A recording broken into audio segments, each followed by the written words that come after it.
جس طرح انسانوں کے اندر مختلف اوقات میں مختلف گناہ کرنے کے مواقع ہیں۔ مثال کے طور پر رات ہوتی ہے تو رات کا فائدہ اٹھانے والے اٹھ کر کے چوریوں میں مصروف ہوتے ہیں، اور رات کا فائدہ اٹھاتے ہوئے لوگ شرابیں بھی چھپ چھپ کر کے پیتے ہیں۔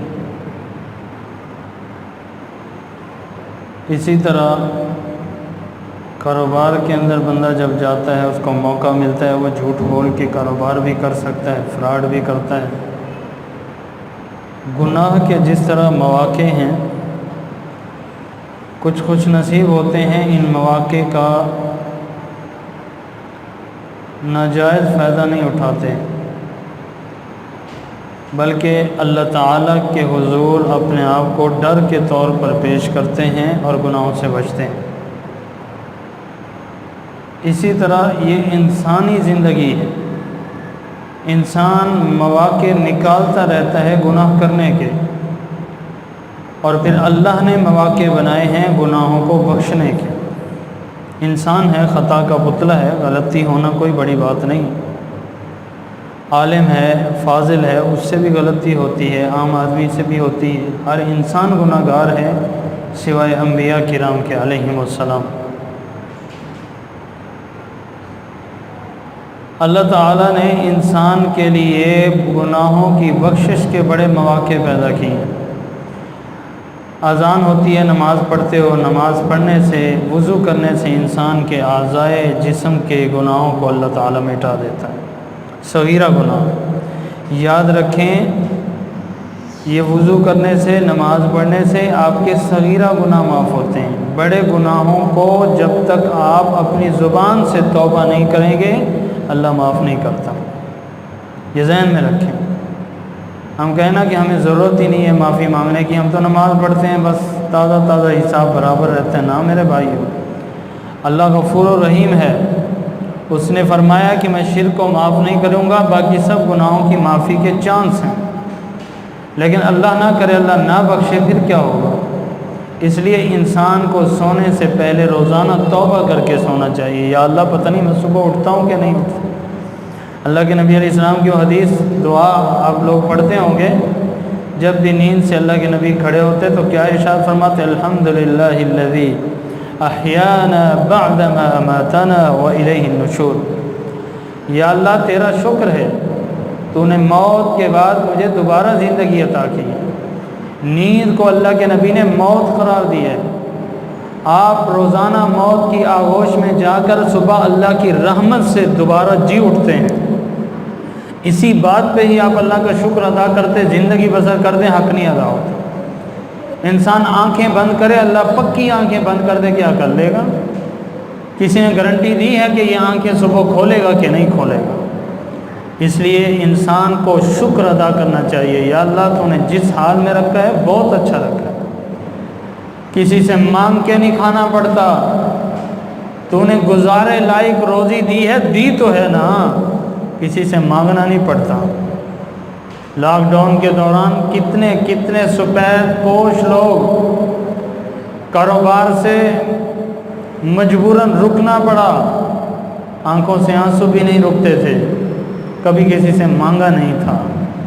ایسے لوگ مانگ رہے تھے جنہوں نے زندگی میں کبھی کسی سے نہیں مانگا تھا، مجبور تھے، کاروبار بند تھا، بچے بھوکے، ان کو دیکھتے تو برداشت نہیں ہوتا۔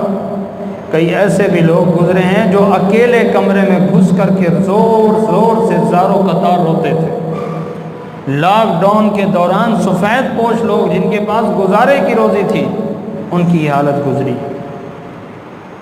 اللہ تعالیٰ جب بھی چاہے کسی کو کسی بھی طریقے سے پکڑ سکتا ہے، اس لیے گناہوں سے باز آ جائیے، اپنے آپ کو گناہوں سے بچانے کا عادی بنائیے، اور اللہ سے بھی مدد مانگیے۔ یا اللہ میں گناہ گار ہوں، مجھے گناہوں سے بچنے میں مدد فرما، اللہ ضرور بچائے گا۔ توبہ کرو۔ ہاں، اب کچھ اعمال ایسے ہیں انسان جب وہ اعمال کرتا ہے تو اللہ کو محبوب بن جاتا ہے، اللہ اس کے گناہوں کو معاف کرتا ہے۔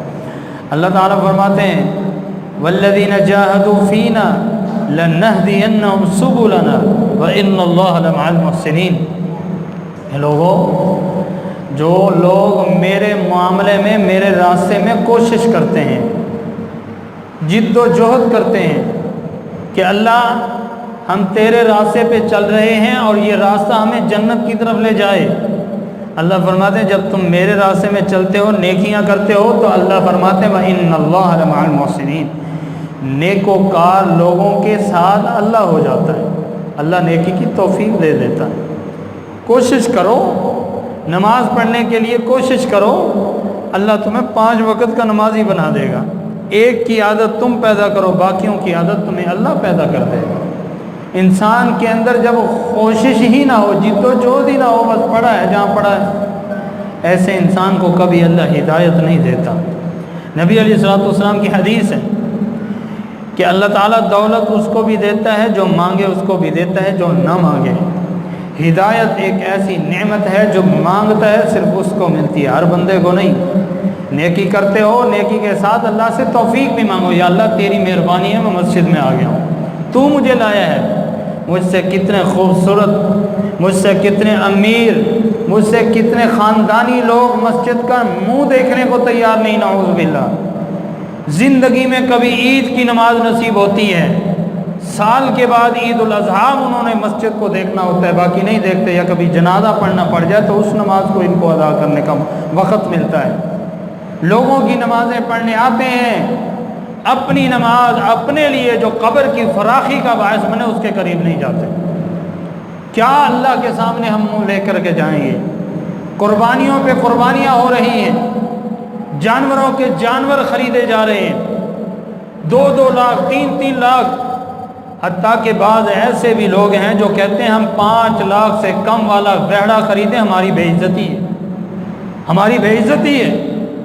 ہم جب سے ہوش سنبھالا ہے قربانیاں کر رہے ہیں، 5 لاکھ کے اوپر والے جانور خریدتے ہیں، کبھی ہم نے نیچے والا نہیں خریدا۔ اس سال خریدنا پڑ گیا تو ہماری بے عزتی ہے، اس کو اناق کا مسئلہ بنا لیا جاتا ہے۔ اور انہی لوگوں کی زندگی کو دیکھو تو کبھی مسجد میں گھس کر کے نہیں دیکھا، نماز پڑھ کے نہیں دیکھی ہے، کیا فائدہ اس 5 لاکھ کے جانور کو اللہ کی راہ میں قربان کرنے کا؟ میں ایک طالب علم ہوں، اللہ تعالیٰ سے حسن ظن رکھتا ہوں، اللہ غفور الرحیم ہے، میں لوگوں کا حساب و کتاب کرنے والا نہیں، اللہ میرا بھی کرنے والا ہے، تمہارا بھی کرنے والا ہے، وہ چاہے تو بخش دے۔ لیکن میرا یہ اندازہ ہے کہ جو شخص قربانیوں پہ قربانیاں کرتا ہے لیکن کبھی اس نے نماز نہیں پڑھی، میرا اندازہ ہے کہ اللہ اس کی قربانی بھی قبول نہیں کرے گا۔ میں کبھی نماز ہی نہیں پڑھی، جو فرض تھا اس کو چھوڑ دیا۔ اور نبی کریم صلی اللہ علیہ وسلم کے ایک صحابی حضرت عبداللہ بن عمر رضی اللہ تعالیٰ عنہ کے پاس ایک شخص آتا ہے، کہتا ہے عبداللہ مجھے یہ بتلائیے کہ قربانی جو ہے یہ واجب ہے، فرض ہے؟ حضرت عبداللہ بن عمر کہتے ہیں نبی کریم صلی اللہ علیہ وسلم ذبح النبی والمسلمون، اللہ کے نبی بھی ذبح کرتے تھے جانوروں کو قربانی کے طور پر، اور مسلمان بھی قربانی کیا کرتے تھے۔ ضحى النبی صلی اللہ علیہ وسلم والمسلمون، اللہ کے نبی بھی قربانی کرتے، صحابہ بھی کرتے تھے۔ اس بندے نے کہا میں نے یہ نہیں پوچھا کہ کون کرتا کون نہ کرتا، میں یہ پوچھ رہا ہوں کہ قربانی کرنا ضروری، واجب اور فرض ہے؟ واجب ہے، ضروری ہے۔ عبداللہ بن عمر کہتے ہیں میں تمہیں کہہ رہا ہوں اللہ کے نبی کرتے تھے، مسلمان کرتے تھے، اور تو کہتا ہے واجب ہے کہ فرض ہے؟ اس کا مطلب یہ ہے جو اللہ کے پیغمبر نے کام کیا وہ کرنا چاہیے، یہ فرض نہیں ہے، ضروری نہیں ہے۔ آپ کے پاس وسعت ہے، آپ کو ضرور کرنا چاہیے۔ نبی کریم صلی اللہ علیہ وسلم ارشاد فرماتے ہیں جس بندے کے پاس قربانی کی ہمت ہے ان یضحی، اس کو چاہیے کہ وہ ضرور ضرور قربانی کرے۔ اگر وہ قربانی وسعت ہونے کے باوجود نہیں کرتا تو پھر کیا ہے؟ فلا یحضر مصلانا، ہمارے ساتھ نماز عید پڑھنے کے لیے مسجد میں بھی میدان میں بھی نہ آیا کرے۔ جو شخص وسعت کے بعد قربانی نہیں رکھتا۔ بہرحال کہیں فرض کے الفاظ نہیں ہیں، کہیں یہ نہیں ہے کہ آپ کے پاس وسعت ہے، آپ نہیں کرو گے تو قیامت کے دن آپ کو اس کی سزا ملے گی، قیامت کے دن آپ سے پوچھ گچھ ہوگی۔ ضروری ہے، اللہ کے نبی کا عمل ہے، سنت ابراہیمی ہے، اس کو کرو، لیکن محترم بھائیو اس سے زیادہ ضروری نماز ہے، جس کے بارے میں سب سے پہلا سوال ہوگا، بندے تجھے میں نے ایک دن کے اندر 5 نمازیں مقرر کی تھی، بتا کتنی پڑھی تھی؟ قیامت کے دن یہ نہیں پوچھا جائے گا کہ قربانی کی تھی یا نہیں کی تھی، یہ ضرور پوچھا جائے گا کہ نمازیں پڑھی تھیں کہ نہیں پڑھی تھیں۔ جس چیز کے بارے میں پوچھا جائے گا اس کا جواب تلاش کرو۔ پوچھنے والا پوچھتا ہے متی الساعۃ یا رسول اللہ، اللہ کے نبی یہ بتلائیے قیامت کب آئے گی؟ نبی علیہ السلام فرماتے ہیں ما اعددت لها، یہ بتا تو نے اس کی تیاری کتنا کی ہوئی، تو نے اس کی تیاری کتنا کی۔ یہ ضروری نہیں ہے کہ ہم یہ خواب دیکھنے لگ جائیں کہ ہم جنتی ہیں، ضروری یہ ہے کہ ہم نے جنت والے عمل کر رہے ہیں کہ نہیں، ہمیں اس پہ غور کرنا چاہیے۔ جنت میں جانے کی ہماری ادائیں ہیں کہ نہیں ہیں؟ نماز میں ایک نہ پڑھوں، روزہ میں ایک نہ رکھوں، اور میں کہوں کہ میں جنت کا مالک ہوں، ٹکٹ میری جیب میں، کس نے ڈالا ہے ٹکٹ؟ کس نے ڈالا ہے؟ یہودیوں نے بھی کہا تھا ہم تو جہنم میں کچھ وقت کے لیے جائیں گے، پھر تو نکال کے جنت میں داخل کر دیے جائیں گے۔ اللہ نے آسمان سے اسی وقت وحی نازل کر دی۔ ہمارا تمہیں آسمان سے کوئی وحی آئی ہے؟ تمہیں کسی نے لکھ کے دیا ہے کہ تم جنت میں جاؤ گے؟ کس نے کہا ہے تمہیں؟ جس کے عمل جنت میں جانے والے ہوں گے وہی جنت میں جائیں گے۔ اگر جنت میں جانے والے عمل نہیں ہوں گے تو نوح نبی کے بیٹے کو دیکھ لو، آخرت کے دن جو ہوگا سو ہوگا۔ باپ کے سامنے بیٹا ڈبکیاں کھا رہا تھا، اللہ نے فرمایا نبی میں اس کو نہیں بچا سکتا، اس لیے کہ اس کے عمل اور تیرے عمل بالکل میچ نہیں ہوتے۔ تو اللہ کے سوا کسی کی عبادت نہیں کرتا اور یہ اللہ کو پوچھتا تک نہیں ہے۔ اس کے اور تیرے عقیدے میں بڑا فرق ہے۔ انہ لیس من اہلک، یہ تیرے اہل و عیال میں سے ہی نہیں ہے، تیرے اہل میں سے وہ شخص ہے جو تیرے عقیدے پہ چلتا ہے، جو تیرے منہج پہ چلتا ہے۔ نو تیرا عقیدہ ہے کہ اللہ کے سوا کوئی زندگی اور موت کا مالک نہیں، تیرے بیٹے کا وہ عقیدہ نہیں ہے۔ تیرا عقیدہ ہے کہ انسان بھوکا مر جائے تو اس کو بھوکا مارے گا بھی اللہ، اگر بھوک سے بچا لے تب بھی بچائے گا اللہ، تیرے بیٹے کا عقیدہ نہیں ہے۔ تو میرے محترم ساتھیو، یہ جو ایام گزر رہے ہیں، میں نے عرض کیا تھا شروع میں کہ اللہ نے انسان کو بخشش کے بڑے بڑے مواقع بنائے ہیں اس کی بخشش کے لیے، اور ان مواقعوں میں سے رمضان مبارک ایک موقع تھا۔ ہم میں سے کتنے لوگوں نے اس سے فائدہ حاصل کیا، اور ایک موقع اس مہینے ہے۔ نبی علیہ السلام فرماتے ہیں صوموا یوم عرفہ، عرفہ کے دن یعنی 9 ذی الحجہ، عرفہ کا دن 9 ذی الحجہ ہماری بنتی ہے، وہاں کی 9 ذی الحجہ وہاں کی بنتی ہے۔ عبارت 9 ذی الحجہ کو روزہ رکھو۔ اللہ کے نبی اس کا فائدہ کیا ہے؟ ان یکفر سنۃ التی قبلها وسنۃ التی بعدها، نبی کریم علیہ السلام فرماتے ہیں مجھے امید ہے کہ جو 9 ذی الحجہ کا روزہ رکھتا ہے، ایک روزے کے اجر و ثواب کو اللہ نے اتنا مقرر کیا، وہ کیا؟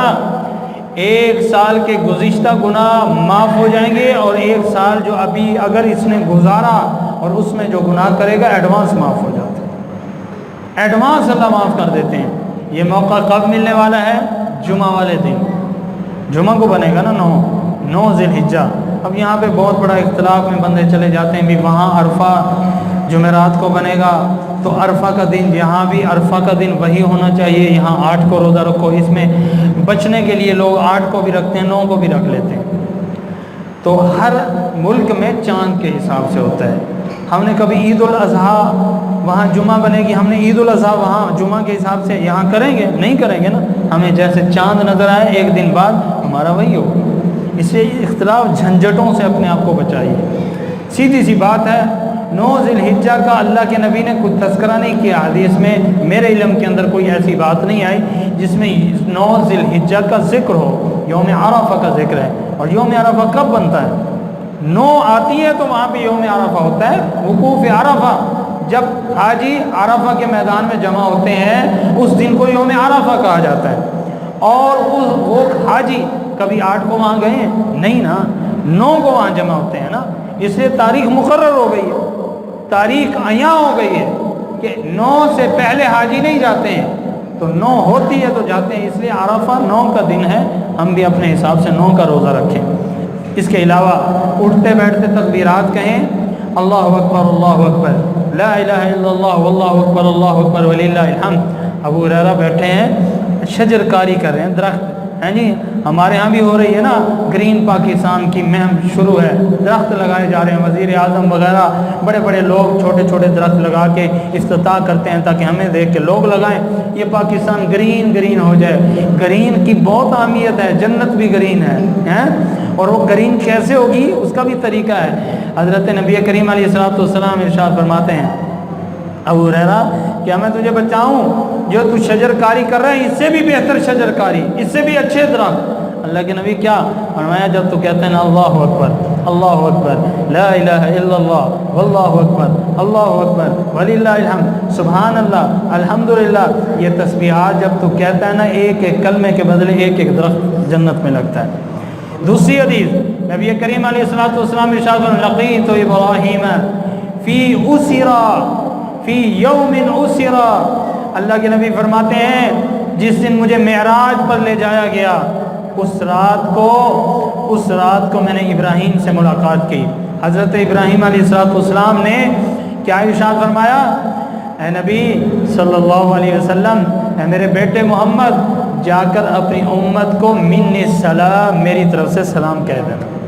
آپ کو سلام آیا ہے، مجھے سلام آیا ہے، امت کے ہر شخص کے لیے ابراہیم کا سلام ہے، اور تم اس کی سنت پہ عمل کرتے ہو، قیامت تک سلامتیوں میں رہو گے۔ ابراہیم نے بھی حق ادا کر دیا ہے، اور کیا فرمایا ہے نبی، اے میرے محمد صلی اللہ علیہ وسلم، اپنی امت کو ابراہیم کی طرف سے سلام کہنا اور ان کو ایک پیغام دینا۔ وہ پیغام کیا ہے؟ فرمایا ان کو بتانا، جنت کی زمین بڑی زرخیز ہے، اس کا پانی بڑا میٹھا ہے، لیکن ہے یہ میدان صفا چٹ، اس میں درخت کوئی نہیں ہے، اس میں درخت کوئی نہیں ہے۔ وہ درخت کیسے لگیں گے؟ اپنی امت کو کہنا، جب وہ سبحان اللہ کہیں گے تو اس میدان میں ایک درخت لگے گا، جب وہ الحمدللہ کہیں گے یہاں پہ درخت لگے گا، جب وہ اللہ اکبر کہیں گے اس میدان میں ایک درخت لگے گا۔ جب تم جنت میں جاؤ گے، تمہاری دنیا میں جتنی سبحان اللہ زیادہ ہوگی اتنے درخت بھی زیادہ ہوں گے۔ اب یہ تمہارے اوپر ہے، جتنے مرضی لگا لو، ہاں جی۔ جنت کو گرین بنانا میری زبان کے ساتھ تعلق رکھتا ہے۔ یہ ایام ہے، ان ایام میں اللہ اکبر لا الہ الا اللہ واللہ اکبر وللہ الحمد، اللہ اکبر کبیرہ والحمدللہ کثیرہ وسبحان اللہ بکرۃ واصیلا، یہ 2 تسبیحات ہیں، کہتے رہا کرو۔ حضرت ابو ہریرہ، صحیح بخاری کی حدیث ہے، ابو ہریرہ اور حضرت عبداللہ بن عمر ان ایام میں بازار میں گھس جاتے، کوئی سودا نہیں لینا، کوئی سلف نہیں لینا ہے، کوئی خریداری نہیں کرنی، روزانہ بازار میں جاتے اور زور زور سے فرمایا کرتے، اللہ اکبر لا الہ الا اللہ واللہ اکبر وللہ الحمد۔ ابو ہریرہ، عبداللہ بن عمر ایسا کیوں کرتے ہو؟ فرمایا بازار میں لوگ مشغول ہوتے ہیں، ان کو یاد نہیں ہوتا، ہم اونچا پڑھتے ہیں، ان کو یاد آ جاتا ہے، وہ بھی تسبیح شروع کر دیتے ہیں جی، ان کے بھی درخت لگنے شروع ہو جاتے ہیں۔ اس لیے میں نیکی کرتا ہوں، بہت کمال کی بات ہے، یہ اللہ کی طرف سے مجھے ہدایت ملی ہے کہ میں اللہ کی راہ میں نیکی کرتا ہوں، مجھے یقین ہے کہ میں نے مرنا ہے اور میں اپنی آخرت کو بہتر بنانے کے لیے نیکیاں کرتا ہوں۔ لیکن کیا ہی سونے پہ سہاگا لگ جائے، جو نیکی میں کرتا ہوں ذرا اس نیکی کو اپنے بھائیوں سے بھی کرا لو، ہے جی، ڈبل اجر ہے۔ وہ کہتے ہیں نا، بینک میں اکاؤنٹ کھولو، تمہارا کھاتا تو ہے ہی ہے، جتنے کسٹمر اور لاؤ گے اتنی تمہیں پرافٹ بھی ملے گا۔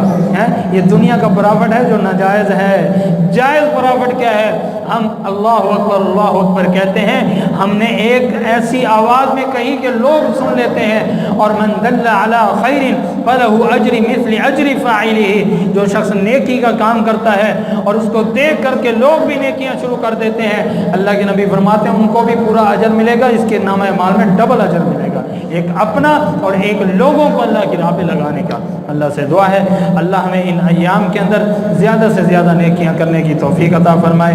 اور نبی علیہ السلام کی ایک آخری حدیث، نبی علیہ السلام ارشاد فرماتے ہیں، ما من ایام العمل الصالح کوئی بھی دنیا کے اندر ایسے دن نہیں آتے جن کے اندر کیے ہوئے نیک عمل اللہ کو زیادہ محبوب ہوں سوائے ان ایام کے۔